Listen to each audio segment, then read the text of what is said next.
Great.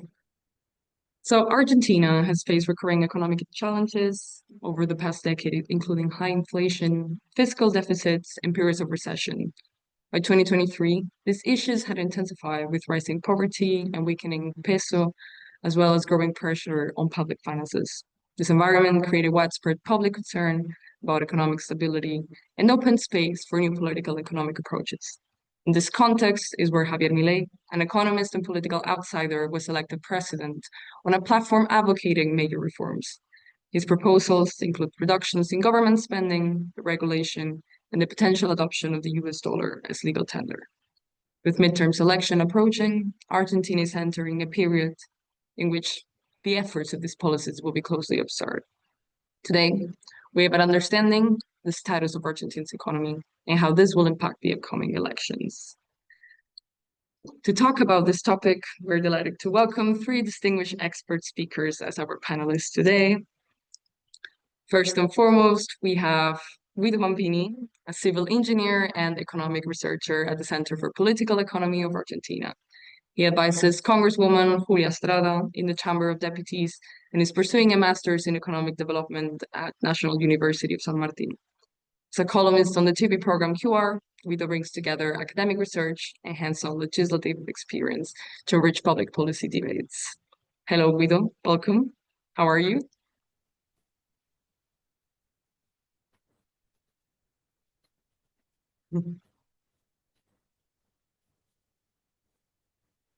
Great. Well, now continuing, we also have Gonzalo Bañez Villar, who is an international editor-in-chief at Todo Noticias and a columnist on Radio Rivadavia.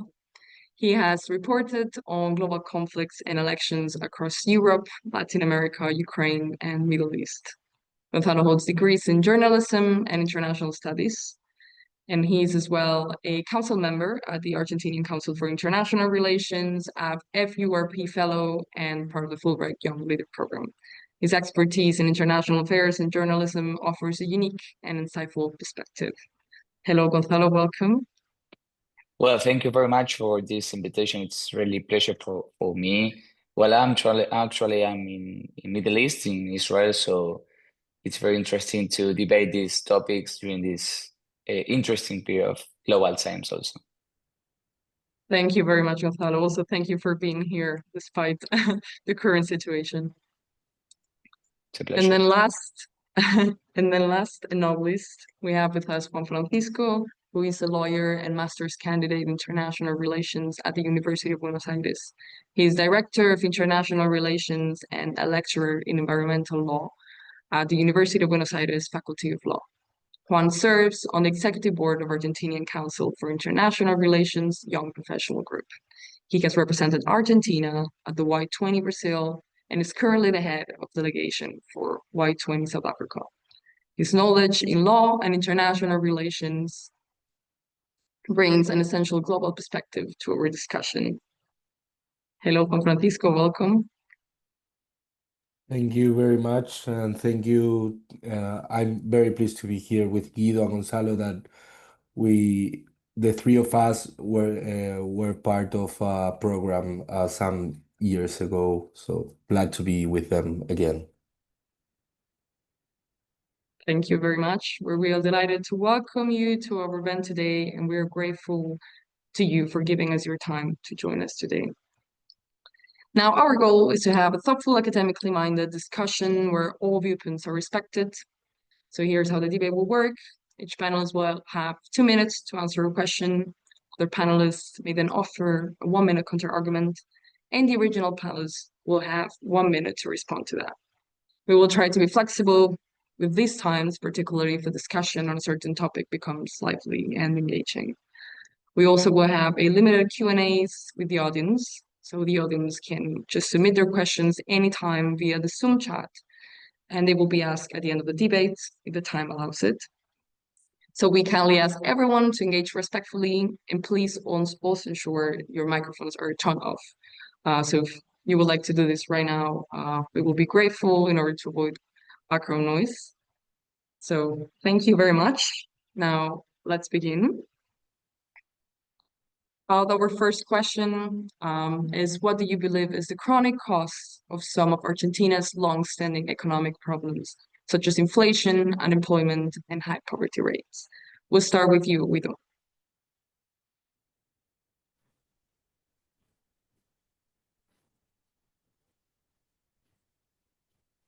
Guido, we cannot hear you. No.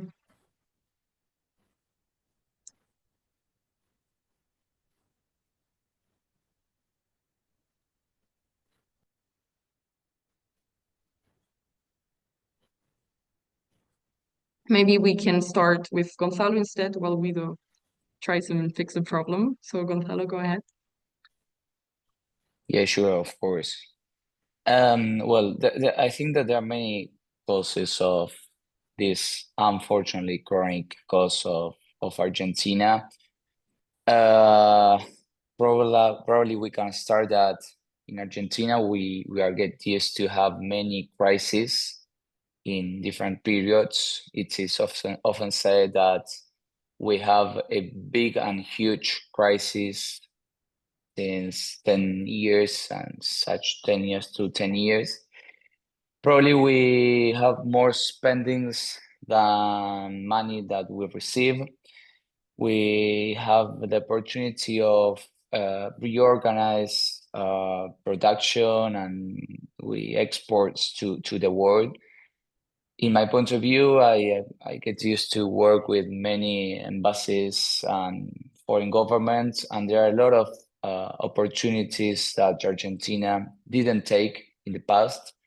And in the present, it's quite complicated because we don't give the image of a trust country. So usually many politicians, governments, and of course diplomats tend to wait and see what happened in Argentina. We have a very high level of illegal market, illegal labor, not I mean, people that work without the taxes and without declare the taxes. So it's like it is normal in Latin America, of course, it is normal in the huge continent, but it is like a chronic problem for us. But I think sometimes I think that we are always thinking in the problems that we have, but sometimes we can think also in the opportunities that we have. And Argentina is a very rich country in natural resources, in renewable energies, in strategic energies, lithium, carbon, nuclear energy. So probably we have to develop a little more the opportunities, sorry, that we have sometimes that we didn't before. So that I think that's one of the main problems that Argentina is facing nowadays and has been facing during these last decades. Thank you, Gonzalo, for the insight. Now we'll go with Guido, if it's able to speak. Try now. Not okay. Well, we'll go with yeah, before we could hear you. Maybe let's go with Juan Francisco. No problem for me. Okay, so I agree on Gonzalo's points. I will add some that I think that are more structural in my point of view, but I agree with what Gonzalo has said. Particularly, I think that yeah, now we can hear you, Guido. I think that our production matrix is mainly focusing imports from intermediate goods for production, and that's something that when we tend to grow and our economy grows, We also lack dollars for production, and that it's a bottleneck that I think it's important to take into account. Then I think that as a cause of that, we have never developed a basic industry in such a way that we can overcome this developed trap in which we are um, stood. Then I think what Gonzalo has said about crisis, I think that those crises comes with this pendular behavior that Argentina societies tend to come and go from different political and economical perspectives, and that's something to take into account when you are conscious about how expectations shape investment, particularly big investments for long-standing projects for developing those basic industries. Then the lack of strategic planning, I think also it's a cause of chronicle stud. And then the lack of diversity in our productive matrix that, well, in the next point or the next question, I will answer that. I think this Thank is a you, Juan. point. Sorry about the Thank you extension. for the insight. Time is up now. Yeah. And then finally, we'll go with Yes. Guido. Okay. Well, I have many coincidences with Juan and with Gonzalo. I consider myself a structuralist, and I adhere to engineer Marcelo Diamant's theory of stop-and-go cycles in Argentina. That, in other words, is that Argentina has periods of growth that are repeatedly interrupted by an external constraint. You know, by the shortage of foreign currency, the shortage of dollars. And this problem, it gets worse, starting the 70s, when the Argentine peso ceased to function as a store of value. So we moved from a stop and go cycle to a concept that is called stop and crash dynamic, where in addition to the traditional demand of dollars to produce, to import, to pay imports, there emerged an increasing demand for dollars for savings. And I think that, to overcome this problem that I believe is the chronic cause of some of the Argentina's long-standing economic problems, Argentina should implement industrial policy. Different industrial policy to guide its development process and also broaden its export base, as Gonzalo said before. And then I also believe that in a country and in a context where the country lacks access of financing, both in pesos and in dollars, monetary financing the persistent deficits naturally has a transmission channel towards inflation. I don't think that it's the only cause of inflation. I also think that the exchange rate has a bond, and it's linked Thank you, to Guido. inflation. Time is up Okay. now. Okay. Thank you very much. We'll go ahead with the second question. As it pertains to the reforms that are being implemented by President Javier Milei, do you agree or disagree that they are working at addressing the country's economic problems? Please explain your reason of agreeing and disagreeing. This time we'll start with Juan. Okay, so I will start. I will first start with the last one. I said that this lack of diversity in our productive matrix, I think that Milei is not something that Milei has brought up, but I think that during the latest governments in Argentina, we have developed a new trend or path to develop oil and gas industry, and I think that this is now a reality that can and will grow our exportations that in the years before we didn't have that, and I think that will be something to take into consideration in order to comply with this productive matrix that I have spoken about. Also, in some of 5 to 8 years, I think this is what Milei has brought with the RIGI and other reforms. I think we are to have the mining industry developments that will also add a third productive or main productive factor. I think we have agricultural industry, oil and gas, and in 5 to 8 years, maybe mining. So I think this will give us a more diversified economic matrix or productive matrix that will grow our exportation, and as a result of that, we will grow our balance exchange rates and all that. I think that will solve part of our problem that Guido has spoken about with this bottleneck of dollars. Thank you, Juan. Time is up now. We'll continue with Guido. Okay. I've already said that Argentina's main problem is the shortage of dollars, and I honestly believe that almost 2 years into this administration, I don't think that this problem is being solved. I think that the current account of Argentina is persistently negative.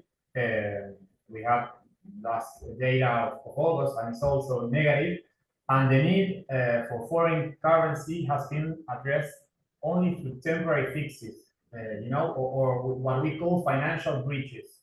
For example, in the second half of last year, in 2024, it was a tax amnesty worth over $20 billion.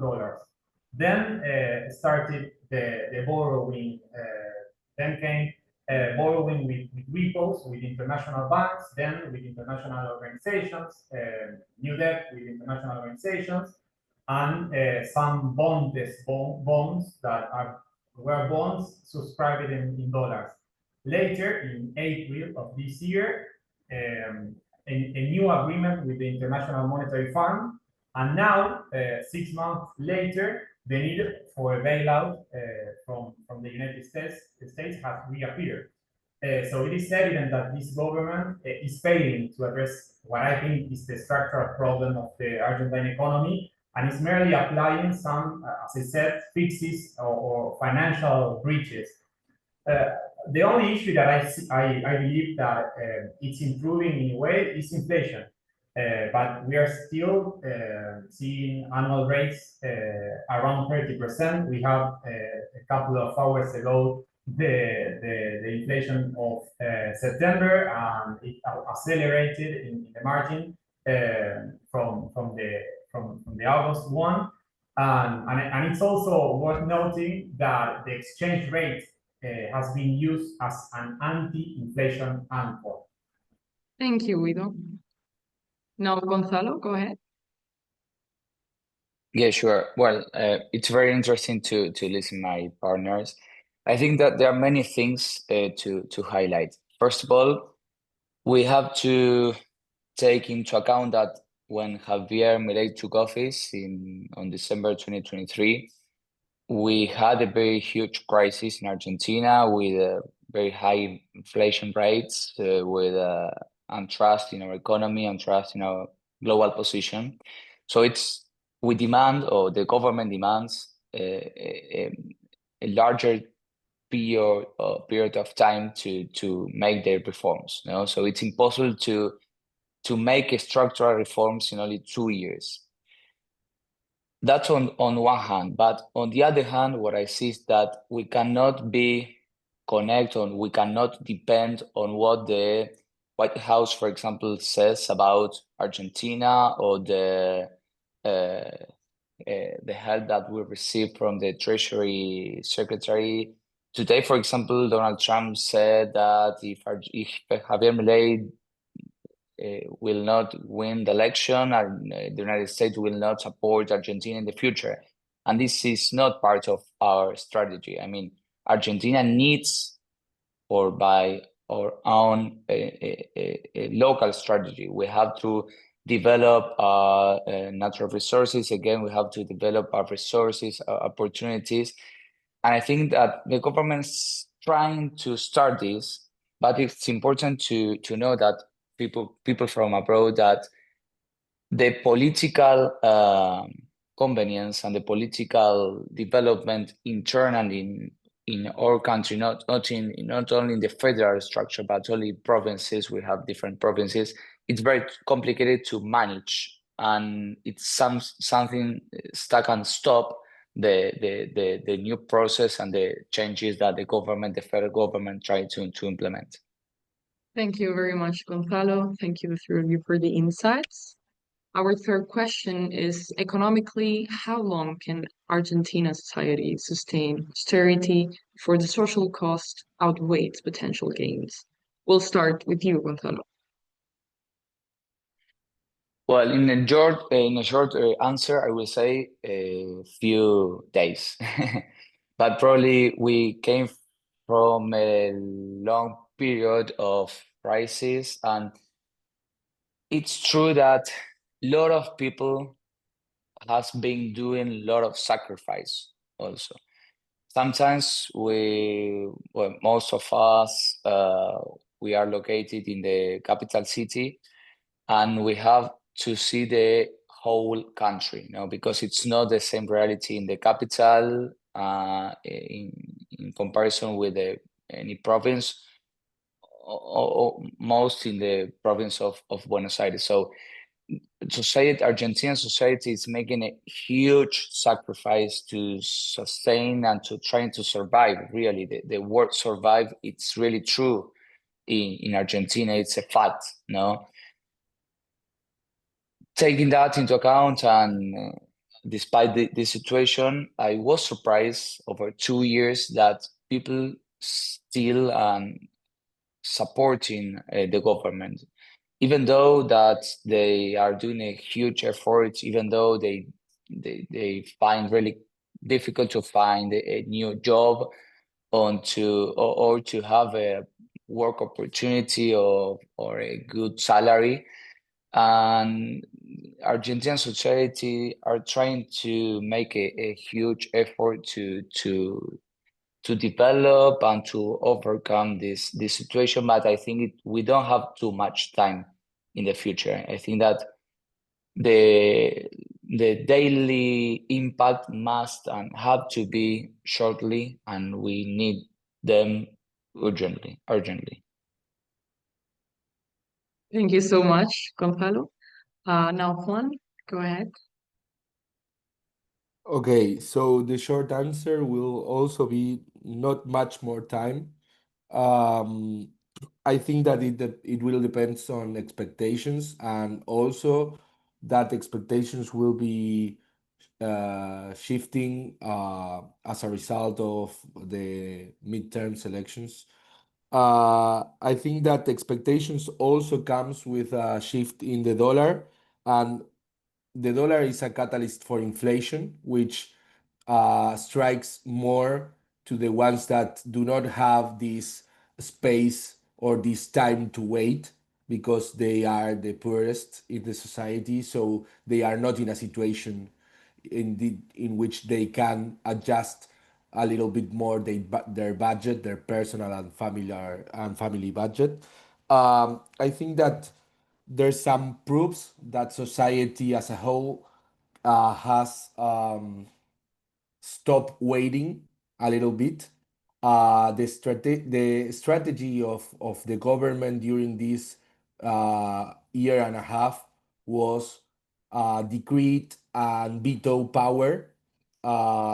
And I think that some sectors in the society have come together. The Garraham Hospital bill, the university's budget, and the disables bill also have proved that jointly society can overcome the negative strategy of not financing the ones that do need financing, because they cannot wait for this transition period to arrive at and the light at the end of the hole. So that will be Thank you, answered. Juan. Thank you. Guido, please go ahead. Yes. Okay. First of all, I believe that the election held in Buenos Aires province in September was a clear sign of the limits of the austerity and the adjustment. The government lost almost 14 points. It's a lot. And I don't know how much they are supporting now, the society is supporting now the government. I think that maybe 30 or 35%, but it's an important number anyway. And also, I believe that at this point, the social costs already outweigh any potential gains. From the very beginning, I believe that the burden of fiscal adjustment was poorly distributed in order to achieve a primary surplus. You can see this as Juan Francisco said, for example, in the heavy cuts on the pension system, contrasted with the reduction in the wealth tax rate for top taxpayers, or the recent elimination for export duties, which came at a fiscal cost around $1.5 billion. And also, I think that it's important to mention the government's decision to suspend, for example, public works. The budget for infrastructure has fallen by 83% in real terms compared to 2023, implying direct social costs in terms of higher accident rates and also a reduction in Argentina's systemic competitiveness. All of this, I insist that also is built upon a framework that assumes that it can sustain this economic program by an undervalued exchange rate that it can sustain that only with capital inflows. Thank you, Guido. Our next question is, Argentina's economic reforms have not simply drawn attention within Argentina, but made global headlines. In this context, how do you view Milei's reforms impacting Argentina's position in the world, especially as it relates to the US, the European Union, China, and the other Latin American countries, notably Brazil? Please, Guido, go ahead. Yes, definitely Argentina is showing a clear and total alignment with the United States and Israel, something that, in my view, might benefit Javier Milei's government in the short term, but not Argentina in the medium or long run. Our economy actually competes with the United States in several key sectors like hydrocarbons and most notably agriculture. It's in the United States' interest for Argentina to maintain an undervalued exchange rate, which undermines our export competitiveness. And also, it's no coincidence that last Thursday, Scott Bessent stated that our currency is overvalued, implying that he sees an even lower exchange rate for Argentina. And also, he interfered in Argentina's tax structure, arguing that the government should end the 0% export tax regime, extraordinary export tax regime for the agricultural sector, again, with the goal of reducing Argentina's competitiveness in this sector that competes directly with the United States agricultural sector. And also they want, the United States wants to limit the alignment, to limit the China's influence in Argentina. It's also not accidentally that the only project, for example, rejected in the region, the large investment regimes, yes, for investment framework was one from China called Mariana, a mining project. And also, well, today they say the contrary thing, but it's reportedly, that or some. Thank you, Guido. Okay. Time is Okay. up now. Yeah, it's okay. Gonzalo, please. Well, I think that the main problem of the government is that Milei focuses Argentina and his own positions and relationships and view those relationships in terms of political and personal instead of economical, no? And the main examples are definitely Brazil and China, the main commercial partners that we have. And one example Guido mentioned before, the Argentina focus on Israel, the country where actually I'm working here, and we cannot mention too much cases of positive exchange, commerce, and bilateral relationship in terms of economical ties. You know, and I think that's one example of that in this world where we live. Definitely, we need to have truth and solid partnerships in terms of political and personal perspective, but we also have to maintain economical ties.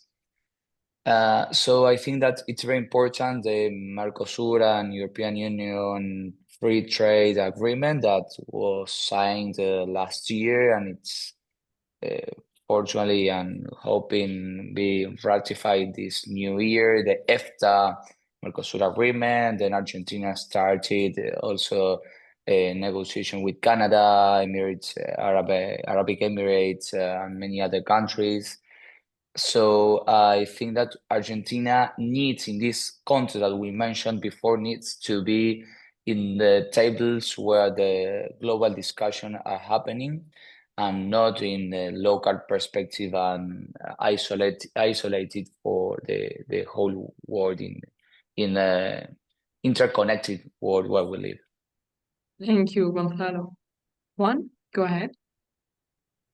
Okay, so I agree with kind of both. I think that Milei's reforms or intentions have got a lot of attention, but not a lot of investments yet. I think that that's something to wait for to the next, maybe the re-election of Javier Milei, and also what have Guido stated before, that what Trump and Scott Bessent have stated about the elections to come, and how important are they in order to comply with their commitments that they have stated with. Also, what I want to point out is that during the 90s, we had in Argentina international doctrine called realismo perisférico, which is perispheric realism. And I think that it's dangerous to make a parallelism to now, because in that time we had a clear hegemon, a clear country that leads the world, and now some authors in Argentina are stating that we are in a no hegemony world. So neither of both poles are now on a hegemonic stance. So I think that will be very difficult to try to use the same doctrine and align automatically to one side. Many countries are developing what a concept would be strategic autonomy, and I think that's the more wise path to develop now in the world right now. And as a result of that, I think that we have diversified subnational actors in Thank you, different Juan. stands. Very interesting, this last point. Thank you for that. Our next question is, how do you see the upcoming midterm elections shaping the broader political landscape in Argentina, particularly in relation to the government's current economic reform agenda? Juan, please go ahead. Okay, so I think that next elections are going to give some kind of new order in the Congress. As I have said, the dynamic during the last year and a half was veto and decree. Whenever a law was passed by the Congress that the government did not like, they vetoed it fully. And if they want to pass a bill and they do not have the consensus on the Congress, they would use the decree. So I think that, and afterwards block the majorities or the minorities that they will need to overcome the decree power. So I think that this election will be important for adjusting political representation in the Congress. I think that the minorities that um, during these first 2 years, the La Libertad Avanza force had in the Congress are not represented or are not representing of what they are in society as a whole, because I think they have a strong 30% of the people voting for them, and in the Congress they are much less. So I think that this election will be important for them to consolidate this minority, and try to think forward which actors are they going to try to form an alliance. Particularly, I'm thinking of different provinces and governors that now I are on the other sides of the political spectrum. Thank you, Juan. Guido, please. Well, the first thing that I want to say is that I think that we need to, like, I mean, like, demystify the power of these reforms. I think that neither labor or pension or tax reforms are going to fundamentally change Argentina's productivity in the short time, in the short term. I think that these reforms will not lead to Argentina quickly achieving a lower real exchange rate equilibrium that the one that it currently requires. And I think that this clarification is important because I think that the path of development requires decades of basic and long-term consensus more than this type of reforms.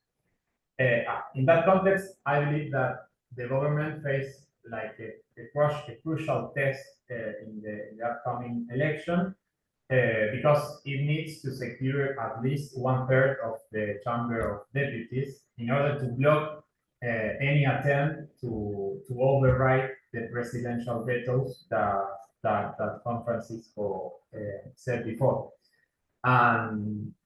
And at the same time, I don't see, I don't believe that the government will achieve an overwhelming electoral victory. So I don't believe that, yes, that they will achieve this kind of victory that may allow to push to major legislative reforms, especially as I said before. I mean, considering the result of the Buenos Aires province election. Thank you, Guido. Thank you for that point. Gonzalo, please go ahead. Well, it's very interesting again to listen Guido and Francisco. I totally agree with both of them. Definitely the Congress, it's not the main power of the government. Even it's true that because in the last only legislative or the Congress election on 2021, this party, the official party, hadn't been represented. This will be like a good election for the government, and the Milei will try to publish and to public that achievement. But I totally agree with Guido that it will be complicated for the government to achieve a real objective.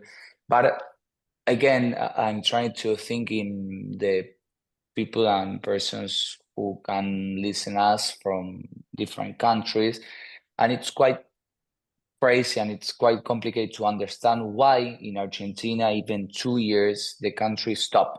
No, because when we have election, presidential election or midterm election, it's like this is like a midterm election, Congress renew. It's everything stops. No, now we are discussing what will be the result of the October election, to think in a new program or to think in a change of the ministry cabinet. And that's, I think it's the problem, no? Because we have, as a society, to think in long-term projects. It's impossible to develop, it's impossible to advance if we focus in a period of 2 years. And I think that this would be the change that we need to progress in a sustainability method. Thank you. Thank you, Gonzalo. We'll go ahead with our next question. How could the midterm election affect the balance of power between the executive and Congress, and what might that mean for the pace and scope of economic policymaking? Gonzalo, would you like to take this one first? Yes, of course.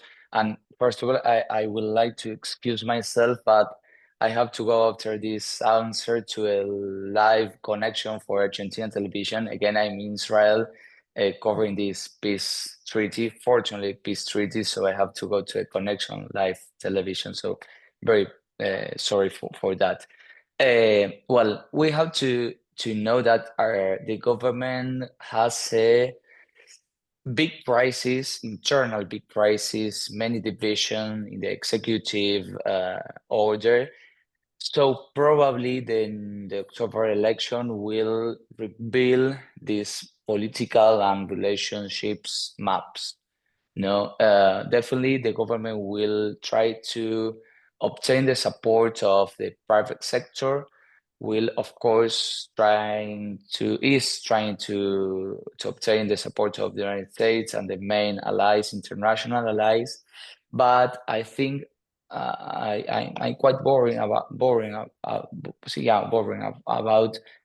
thinking that this new election can polarize a little bit more the society and the political arena, no? Because during the last decade, probably we have been witnessing a huge amount of polarization, people from both sectors trying to impact on the other one, insulting, making statements. And I think that what Argentina needs, it's not a polarization. We need a huge consensus, no? And I'm afraid that this next election will probably spark a higher polarization that we are witnessing nowadays. So I think that could be one of the results of this next October election.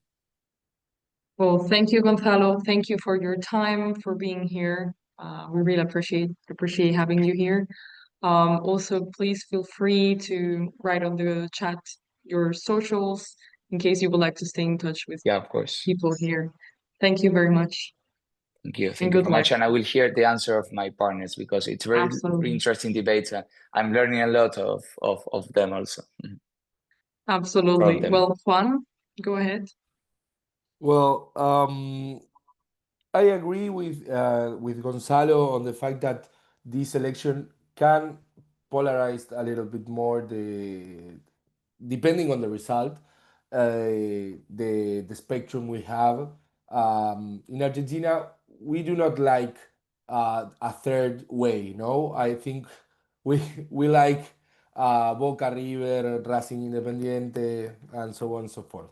So we are mostly binary, but I think that we can slightly make a point, taking into consideration this new government, this governors force that have brought up in this midterm election. There's Provincias Unidas, I think, which is a new force structured by all the governors that were rejected by Milei. They are not part of Fuerza Patria and are not part of former Kirchnerismo force, but they are not also part of the executive alliance. They are not part of PRO. They are former PRO governors and former or part of radical Unión Cívica Radical governors. And I think that that could give the executive and also our democratic representation like a buffer. I think it can act as a buffer because this governor force can make a balance in between not going too far right, not adjusting the ones that do need some more funding, but also not returning to inflation rates or not to debalance the national bills. Thank you, Juan, for that. Guido, please go ahead. Yes. Okay, I believe that this Congress has played a very significant role in opposing Milei's administration over the past 2 years. Maybe one of the strongest oppositions since the return of democracy. I think that if the government fails to secure enough votes in the upcoming elections to consolidate this at least 1/3 of the seats of in the Chamber of Deputies, the political scenario could become very difficult for the government. Without that share, I think that some legislative initiatives could then threaten the fiscal surplus that the government maintained, which at the end of the day is the last remaining anchor that this current economic plan has. And as we said before, in that case, the government would also be unable to advance with its structural reform agenda. Also, in that case, the government would fall short in terms of meeting one of the conditions that set by the U.S. Treasury Department regarding the need to ensure political governability. Anyway, I believe that regardless the outcome of the election, I believe that economically speaking, I think that an exchange rate correction will be necessary despite the election outcome. If the government loses that adjustment, I believe that will be like sharper and more abrupt. Thank you, Guido. Thank you, the three of you. We'll stop the questions now, so hopefully we'll have some time to answer a few of the Q&As. Thank you to all of our panelists for such an insightful and engaging discussion. As mentioned, we've got some excellent questions coming in through the chat. So we're excited to dive straight into them. We'll have time for one of them. So I'm bringing it up now. Please feel free to, Juan and Guido right now, as Gonzalo already left, to raise your hand and I will allow you to answer it. Since there seems to be a consensus among the panelists in the fact that the US involvement in Argentina is significant, where do you think the responsibility lies, with Washington for overreaching or with Argentine policymakers for allowing that level of influence?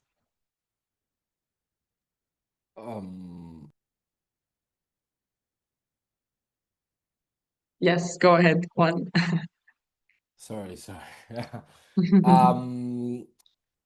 I think there's a saying that when you ask for money, like little bit kind of money, you are the one that have the fault. But when you ask for a lot of money, the one that borrows you the money also has the fault. So I think in both cases, not only United States with their treasury, but also United States not blocking or blocking in some different uh, moments of time, um, loans that could be useful or were not useful for Argentina in the IMF, are the ones that do have some fault and saying on this influence that Washington wants to have in Argentina. But what I said in my first intervention, I think that the lack of a strategic planning and the lack of a consensus made locally in Argentina is the main problem of this. And I will send a link to a text that is in Spanish, but I would like you to like translate it with AI or whatever to understand that it's Guillermo O'Donnell's state and political alliances during the 56 to 76, that I think it's quite useful to understand why no political domination has made possible to establish in Argentina since that time.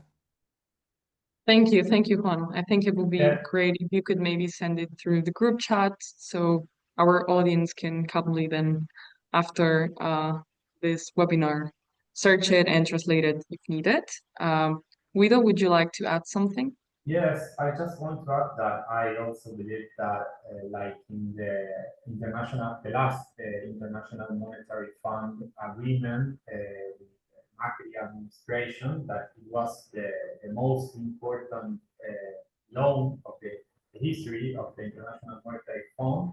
I think that there are co-responsibilities both from the government of Argentina in that case, and also now and the international organizations and the United States government in this case.